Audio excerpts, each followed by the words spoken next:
Dans une vidéo antérieure, j'ai parlé du cheveu. Je n'ai pas vidé, n'est-ce pas, tout ce qui doit être dit sur cela.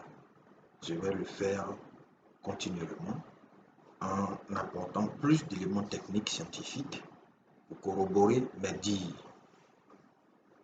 Et donc, toujours dans l'optique d'emmener tous ces Africains qui reviennent à leur identité, de les emmener donc à mieux appréhender cela, à mieux comprendre cela pour ne pas être aussi trompés encore. Parce que malheureusement, beaucoup d'Africains reviennent à leurs valeurs, ont l'intention de le faire, mais l'ennemi, qui est l'Occident, et qui a abruti beaucoup d'Africains, va justement jouer le jeu de détourner l'esprit de plusieurs, afin que ceux qui viennent encore puissent pervertir cette situation, pervertir beaucoup. De toute façon, cette situation est irréversible. Seulement, beaucoup risquent d'échouer.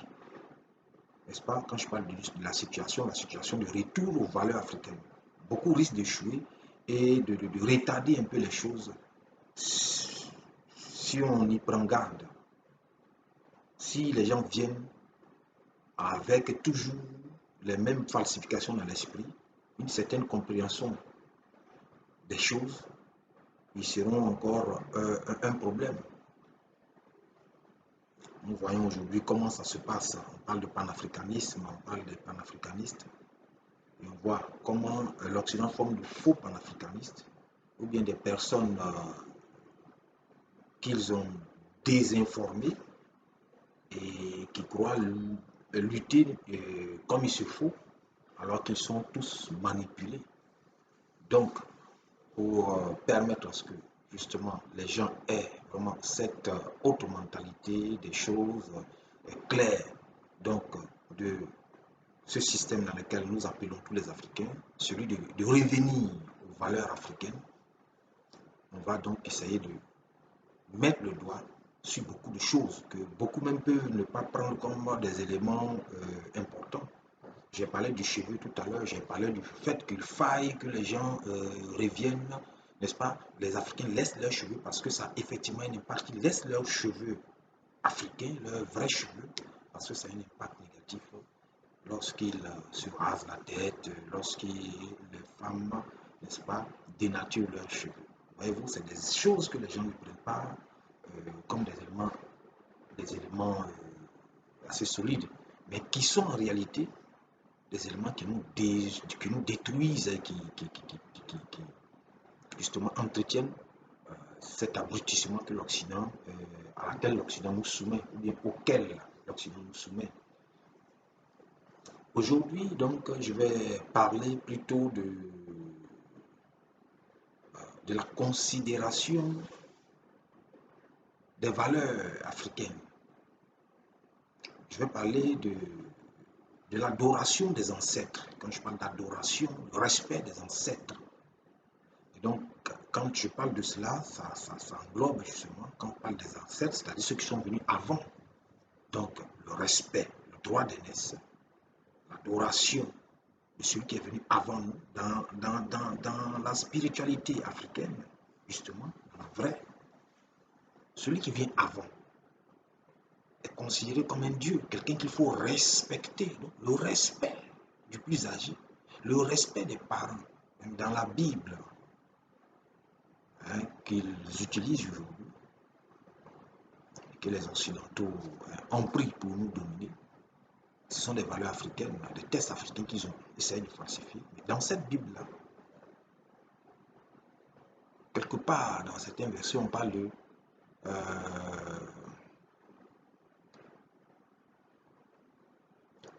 j'ai un peu oublié les textes, le mot à mot, le test, mais on dit obéis à ton père et à ta mère, ou bien respecte tes parents, afin que tu vives longtemps sur la terre.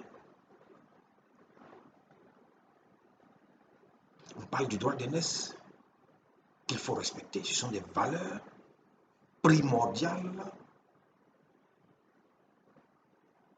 n'est-ce pas, dans la spiritualité africaine, dans la structuration, n'est-ce pas, des sociétés africaines, prédomination occidentale.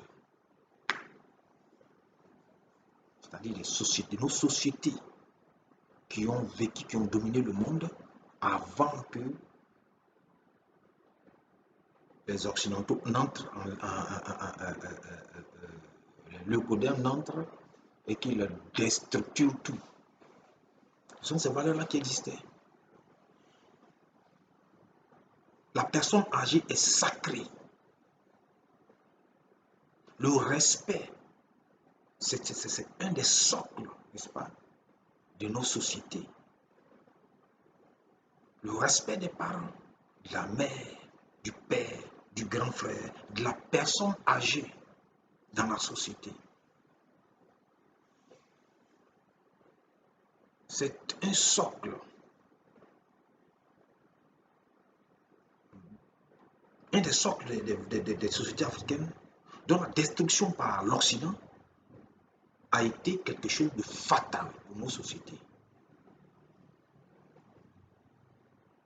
En dépit de...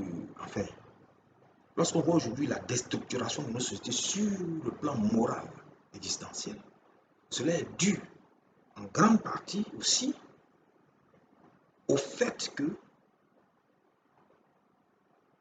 nous ne respectons plus cette logique.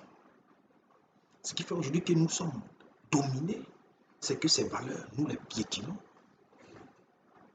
La valeur du respect du plus âgé,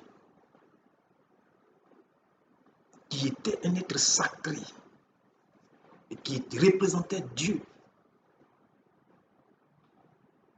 Ce n'est pas une confusion. Dieu, on respectait l'âge. Une société qui est bâtie donc sur ces valeurs-là, c'est une société solide. Mais comment les gens ont réussi, n'est-ce pas, à déstructurer les sociétés africaines? C'est en détruisant cette valeur. C'est simple. Les ordres, par exemple, comment on respecte les ordres? Dans une famille, l'éducation des enfants se fait comment? Elle se fait sur la base d'une hiérarchisation, n'est-ce pas, de la valeur qu'on accorde à telle ou telle personne. Donc le père, déjà, qui est le plus âgé, c'est le Dieu de la famille. Quand je dis Dieu entre griffes, c'est-à-dire c'est celui qu'on doit respecter, honorer, vénérer. À côté de lui, sa femme, qui donne la vie. Cette structuration, n'est-ce pas, des rapports dans une famille, on régit les familles africaines. Depuis toujours, nous avons ça dans nos veines, puisque nous sommes les plus anciens humains et nos sociétés ont vécu dans ces genres d'ordre-là pendant des millénaires. Donc c'est resté dans nos veines, ça et là, c'est quelque chose qui est en train de se passer. On a vécu. Donc le fait qu'on vienne nous détruire, nous mettre d'autres valeurs, ça nous dérange. Voilà pourquoi nos sociétés sont comme celles-là. Comment comprendre que des sociétés anciennes comme les sociétés africaines, qui ont vécu justement dans ce genre d'organisation, soient déstructurées par des gens qui sont venus il n'y a seulement que 8000 ans, qui sont apparus sur la terre, qui ont vécu comme des barbares, qui ont appris des bribes, n'est-ce pas, de socialisation avec nos ancêtres et qui ont utilisé cela pour prendre le dessus. Ce sont ces gens qui n'ont aucune valeur là, qui nous en prennent aujourd'hui des valeurs. Ça devient des contre-valeurs. Des contre-valeurs. Ils nous ont convaincus par la force pour nous inséminer ces fausses valeurs-là, déstructurer nos sociétés. Ils détruisent donc les familles qui étaient conçues sur la base de ces valeurs-là. Le respect du plus âgé, l'adoration du plus âgé, le fait que le plus âgé, le père, est sacré, la sacralisation de cette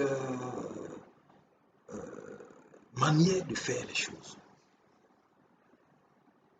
Ce sacré a disparu par le biais de la société occidentale qui, justement, dans son objectif de nous soumettre, nous dominer, déstructure nos systèmes, nos valeurs, depuis des siècles.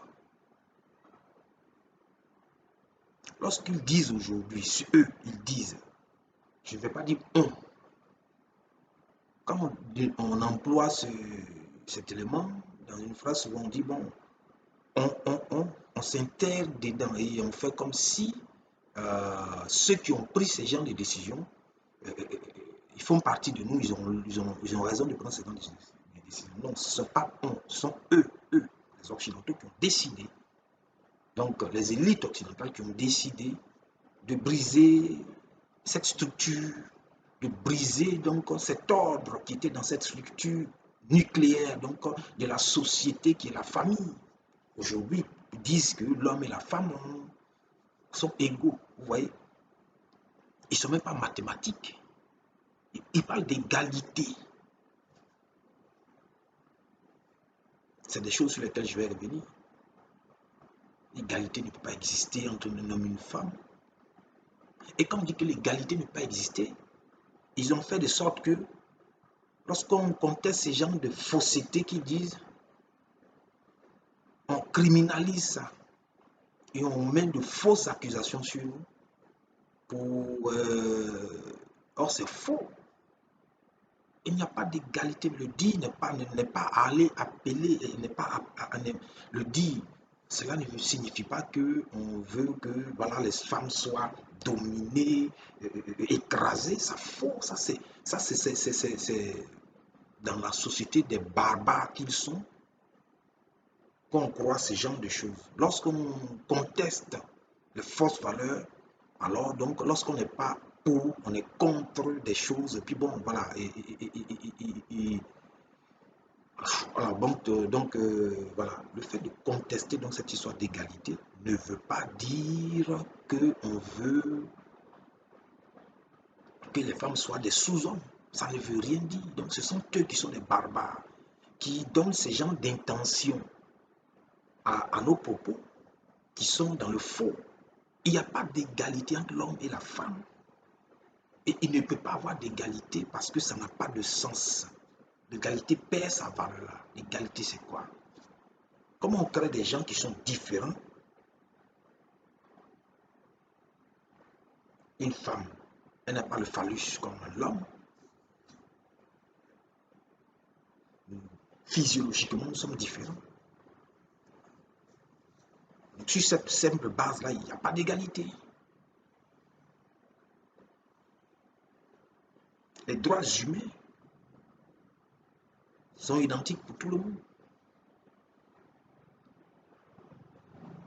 Bref, donc, en créant donc ces fous-là, ils ont déstructuré nos familles et ils ont réussi donc à inséminer des contre-valeurs dans nos sociétés, déstructurer tout.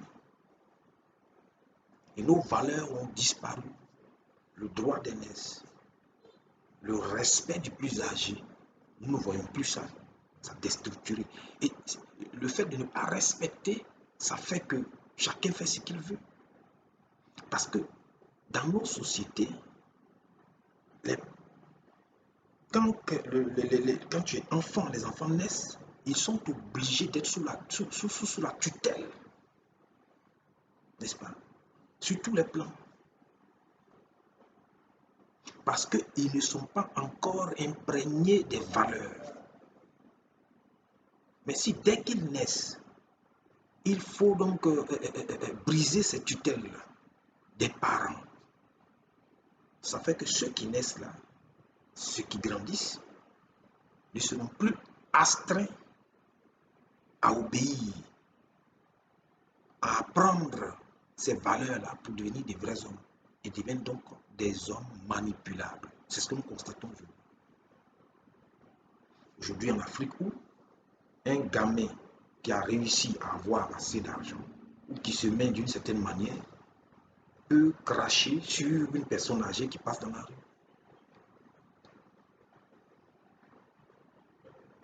Du coup, qu'est-ce que cela donne? La perversion, la dépravation. Une société déstructurée parce qu'il n'y a pas de respect, il n'y a pas de droit de vote. Pas de respect dans les bureaux, les secrétaires, quand on entre dans les bureaux, partout où on va. Aujourd'hui, lorsqu'on prend la Côte d'Ivoire, il y a des agressions verbales, il y a des comportements qui choquent. Donc nous vivons dans une société où chacun est chaque fois choqué par l'attitude des autres. On est tous sous pression, une attitude de manque de respect, n'est-ce pas, qui crée la haine, qui crée la vengeance dans les cœurs et qui entraîne justement ces genres de choses-là qui font que nos sociétés ne sont plus des sociétés stables, sont des sociétés instables où il n'y a plus la confiance, il n'y a plus le respect, le manque, donc la déstructuration de cette valeur que nous avions, qui est le respect du plus âgé, aujourd'hui a entraîné nos sociétés dans justement cette instabilité, dans ce chaos. C'est un objectif aussi de ceux qui veulent donc nous dominer. Je demande donc à nos jeunes à qui nous voulons apprendre à revenir aux valeurs africaines, de penser à cette valeur, le droit d'aînesse, le respect du plus âgé, le respect des parents, c'est une valeur essentielle. On nous fait croire aujourd'hui, on a comme l'impression que le fait de respecter, c'est de se soumettre. C'est plutôt d'être idiot. Une société a été structurée, cette société a été structurée de sorte que le rejet même de nos valeurs, on a l'impression, ou bien ce que cela donne, le rejet de ces valeurs-là, n'est-ce pas, est une valeur qui permet de grandir, de marcher, n'est-ce pas, d'évoluer dans la société, d'acquérir donc cette richesse que tout le monde cherche. Dans cette société capitaliste, qui est une sous-société, une société la plus déconstruite du monde, une société capitaliste, où on apprend des valeurs dans, par exemple, ceux qui font, on parle des coachs, on parle de ceux qui parlent de la création d'entreprises et tout et tout. Écoutez bien ces gens-là, hein, dans leur démonstration pour avoir une entreprise, pour avoir plus d'argent, tout et tout, vous allez voir que la majeure partie du temps, donc, ils poussent les gens à rejeter ces genres de valeurs, dont le valeur, donc cette valeur dont je suis en train de parler, le respect, l'obéissance. Parce que dans ces genres de choses-là, on dit non, il faut être dur, il faut être froid, il faut se montrer supérieur parce que si tu ne le fais pas, on va te dominer. Vous voyez? C'est-à-dire c'est donc une structuration de cette société qui nous impose justement à rejeter nos valeurs qui en fait étaient les vraies valeurs qui nous rendaient plus sûrs. La société capitaliste aujourd'hui a créé de nouvelles valeurs, n'est-ce pas, qui sont justement structurées autour de quoi? Du gain. Mais quel gain? Un gain égoïste. C'est ça la société capitaliste occidentale. Égoïste. On pense à une seule, on ne pense pas au groupe, mais on pense à une seule personne. Et donc du coup, on oppose tout le monde. On oppose tout le monde. Il y a donc la proie et puis le prédateur. On crée une société de proie, de prédateur. Lorsque justement on veut entrer dans cette structure donc occidentale qui nous est imposée, où des gens... Ok, donc dans cette structuration de nos sociétés aujourd'hui, hein, dans laquelle on a mis en avant le fait le gain, n'est-ce pas? Le gain, le capitalisme qui oppose les humains, qui fait que tous les humains donc sont vus comme clients et vendeurs, comme personne, donc on voit donc l'autre, on voit l'autre, l'alter ego, comme un élément qu'on peut exploiter et qui peut nous rapporter beaucoup. On ne met plus en avant les droits, mais on met en avant le gain qu'on peut avoir en exploitant l'autre. Ce sont ces valeurs-là qu'on apprend lorsqu'on écoute les chefs d'entreprise, lorsqu'on écoute ceux qui viennent enseigner, lorsqu'on écoute dans le business, dans toutes ces choses-là. Justement, il y a le rejet, n'est-ce pas, des valeurs africaines. Et les gens nous disent tout haut, rejet du droit d'aînesse, manque de respect, il faut être dur en affaires, Bref, je ne vais pas entrer trop dans ce genre de choses, mais je suis en train de dire que c'est une valeur qui aujourd'hui, dont le défaut fait que l'Afrique est toujours dominée, ou bien constitue aussi donc un désavantage pour les Africains. Tous les Tamites, donc toutes ces personnes, ces jeunes, doivent revenir à cette valeur, le respect du plus âgé, le respect de nos parents, ces valeurs d'obéissance, comme on dit, obéissance, le respect, l'adoration des ancêtres doit revenir dans nos pensées. Je vais y revenir pour encore mieux structurer. Merci. Tous ces discours que je fais sont des ébauches des choses, hein. Mais je suis en train d'organiser les choses pour vraiment mieux structurer ces choses. Donc, j'ai premièrement parlé des cheveux. Aujourd'hui, je suis en train de parler de ces valeurs-là, le droit d'aînesse, le respect, n'est-ce pas, du plus âgé. Je viendrai encore et tout. Et je pourrai donc réorganiser tout ça prochainement. Je vous remercie.